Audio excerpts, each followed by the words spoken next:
For you, Toronto is something very familiar. 25 years ago, you were younger, obviously, and you got the great award of a new filmmaker. So how much at home did you feel there?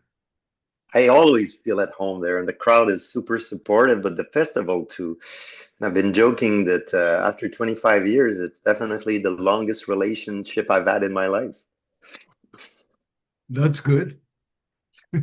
So uh, let me ask you. Hoping my relationship will surpass that with my girlfriend right now. I think it's on solid grounds, but yeah, I was joking about that. But I think I sum it up by saying that Toronto Film Festival played a pivotal role in my career. I don't think I would have been where I'm at today were it not for their support and continuing support throughout the years. Because you went from political science to filmmaking, which By and accident. I think that in your films we feel that because uh, you can be directing a comedy, but there's always social commentary.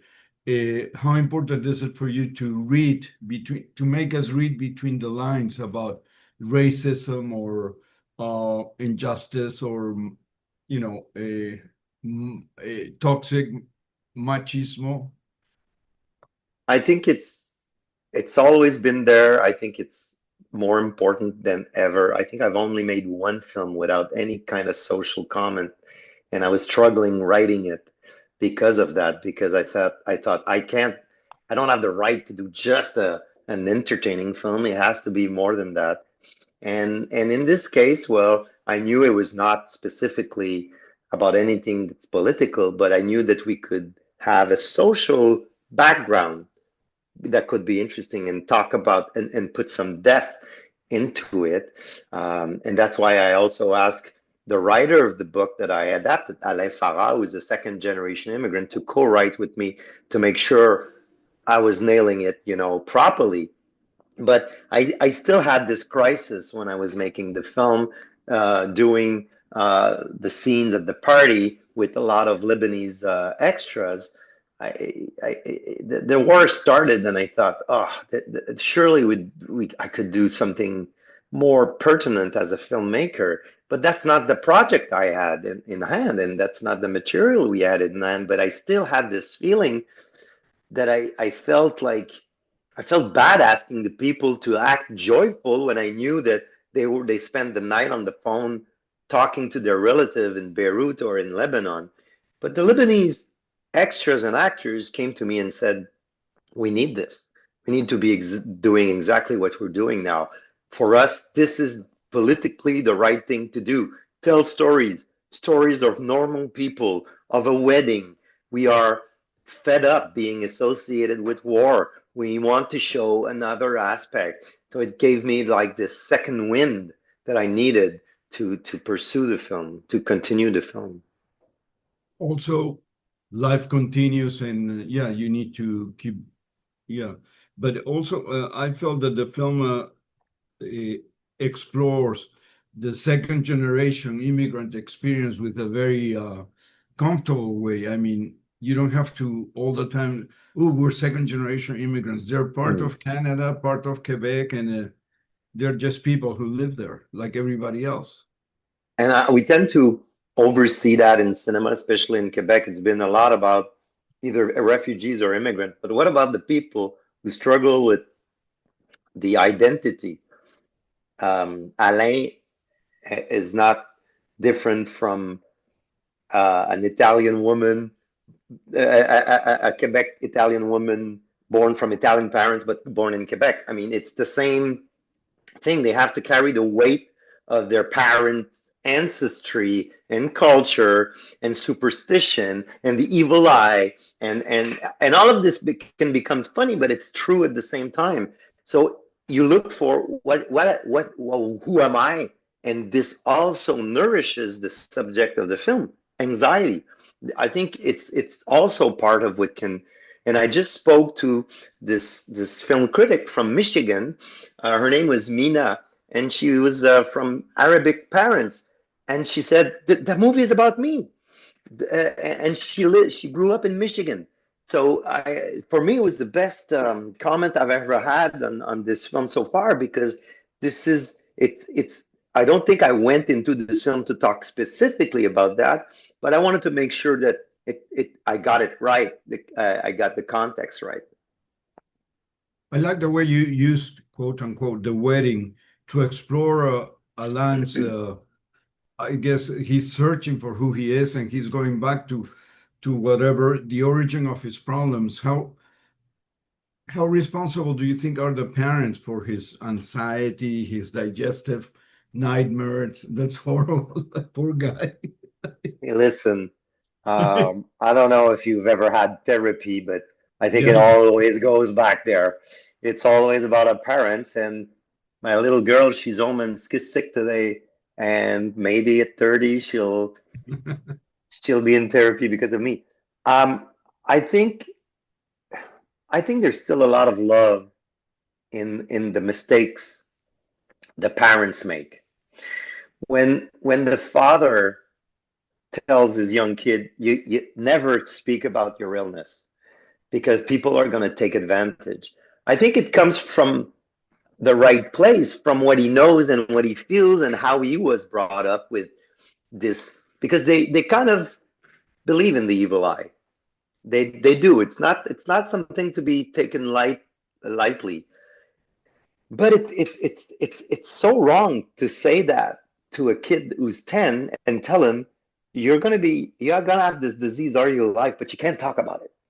So how is this gonna end up good? It's not. And but I think I wanted to make sure that we still feel the love of the parents, even when the mother at the end of the when she says to Alain during the wedding, I forgive you. And Alain says, "You forgive me for what?" "Well, I forgive you for everything." And she's smiling. "This is my gift." And she probably wants to say, "Let's forgive each other," or "Forgive me," but it's because she had so much, it was so tough raising it. She says, "I forgive you." It comes from a right place, but it's so wrong. And I think it's funny. I think No, this is where is the humor. but it's very funny to say that. I thought it was great when she said that because it's on top of everything. On top of Yeah, everything.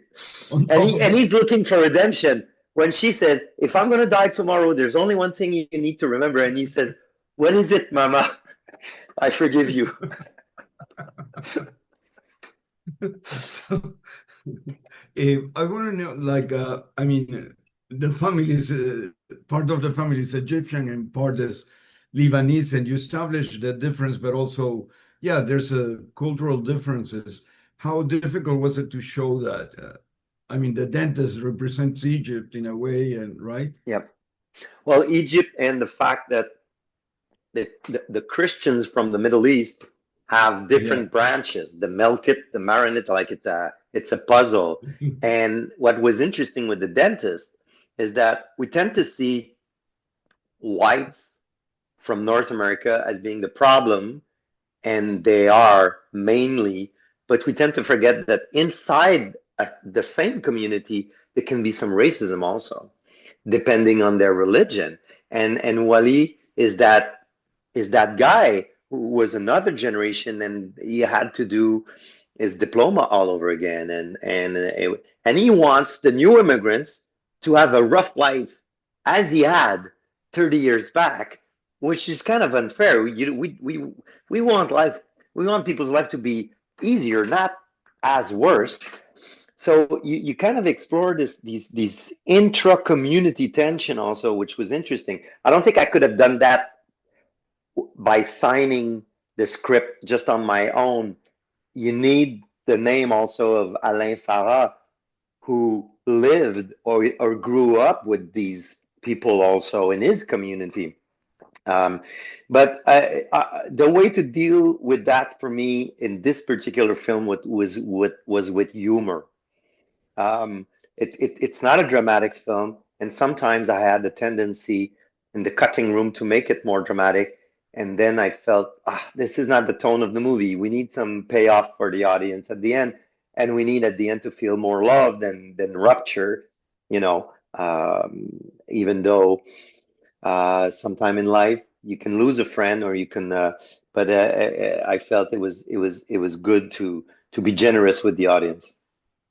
The friendship between Alain and Édouard is really, I mean, it's very real. They grew up together, they're cousins, and I think Edward is very, how would you call it, protective of Yes. Alain because Alain has a tendency to take risks.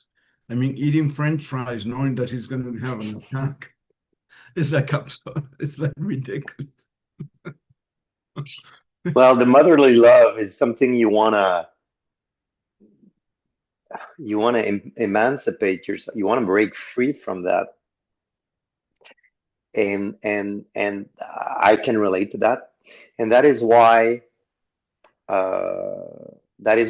I changed a lot of things from the book. But one of the things I changed was the ending of the film. Yolande used to do her speech in front of everyone, and I kept it for the very ending of the film because I thought that the voice of the mother should be the last one. She puts a lot of pressure on his son, but at the end there's redemption, and there's this beautiful thing she says, love your wife, don't be violent with her, respect her. And I think she speaks for this generation of women who are also my mother. Not She was not Lebanese, but she's the one who brought us up, and she's the one who took care of us, and she's the one who had to forget about her career because my father had his career. And so I thought it was nice. But it's interesting to have also an actor play son of immigrant who has a complete Quebec accent, and the mother, she speaks with an Arabic accent and with a like international French accent, and she speaks Arabic. So this is also very much the reality of the second generation. Which I think is very enriches reality. I mean, reality is very rich, and the film is Yeah. reflecting the richness of I have a question for you. Can you tell the difference when you hear like French film French. from Quebec and French film from France? Can you tell the difference of accent? Yeah, Yeah. toujours. Oui. But I'm Spanish. Yes. Hablas un Et, poco francés? et oui, je parle un peu. Je prends des Ah, cours. voilà. J'ai appris des cours, oui. Oui, mais sí, reconozco el acento quebecois y not everybody has because some actors when they're working they in France they adapt their accent, but I like Yeah. the Quebecois accent. I think it's cool. Yeah. Yeah. I Well, wanted to ask, huh? Pardon? you're used to that also with all the Spanish world. I mean, Yeah, every country, every region has yeah, its own it's very accent. different. My last question was okay. Monsieur Lazare was a lovely film. I remember I interviewed you for the film. I think in LA. Yeah, and tell me what was the impact of getting nominated for an Oscar, and do you think the Oscar is relevant still, considering that the audience for that show is like wow, really low down. Is the Oscar relevant? Wow. I don't think it's going to go away. I think it's part of human nature to try to find recognition, and a pat on it surely was a big recognition for me. A pat on my shoulder gave me a sense that I belong to that community. Like I said, I studied political science. I always felt like an outsider, like someone who didn't belong there. And then sitting in the auditorium, I thought, well, maybe I do belong there. That being said, I don't think anyone fools himself. I think we all know it's not that important. I think it's the Oscars are a television show, first and foremost.